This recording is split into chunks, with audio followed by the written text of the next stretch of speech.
जैसा कि आप लोगों को पता होगा, पवन सिंह और ज्योति सिंह का मामला बहुत ही सुर्खियों में रहा है, बहुत चर्चा का विषय रहा है। कहीं न कहीं उसके ऊपर अब न्यूज बनना बंद हो चुका है, क्योंकि पवन सिंह ज्योति सिंह को अपना लिया है। अब न्यूज सब विवाद खत्म हो चुका है। जब पवन सिंह को अपनाना ही था ज्योति सिंह को, तो भाई एक बार नहीं 3-4 बार तक पटना के कोर्ट में पेशी ज्योति सिंह और पवन सिंह को दोनों को हुआ था।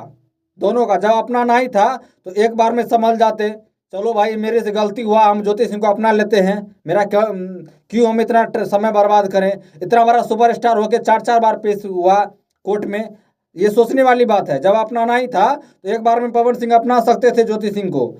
क्यों इतना मतलब पब्लिसिटी स्टंट, तो मतलब इसको नहीं माना जा सकता है, क्योंकि पवन सिंह को ये माइंड ही नहीं था कि हम ज्योति सिंह को अपनाएं, ये माइंड ही नहीं था।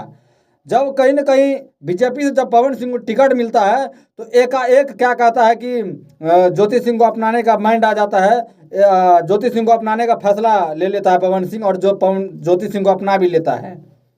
सोचने वाली बात है श्रोता बंधु, सोचने वाली बात है कि कैसे किस तरह से अपना लिया है? जब उसको अपनाना ही था तो 4 बार 5 बार क्या कहते हैं कोर्ट में पेश तो नहीं किया जाता दोनों को। पवन सिंह ये भी तो थोड़ा सोचते कि चलो मेरा भाई पत्नी है, 2 बार 3 बार हम कैसे क्यों हम पेशी करें। हालांकि हम इस पर हम कुछ कहना नहीं चाहेंगे, हम भी चाहते हैं कि पवन सिंह ज्योति सिंह एक होकर रहे, लेकिन ये ना हो कि चुनाव के बाद फिर से ज्योति सिंह को छोड़ दे। ये भी डर बन रहा है ना भाई, चुनाव के बाद ये भी हो सकता है कि ज्योति सिंह को छोड़ दे। इसलिए ना अपना लिया पब्लिक के डर से कि जो नहीं भाई ये ज्योति सिंह को तकलीफ में रख रहा है, मेरा वोट बैंक कम हो जाएगा है।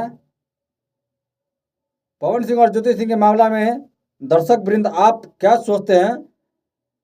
कमेंट बॉक्स में जरूर अपना राय कमेंट कीजिएगा। धन्यवाद।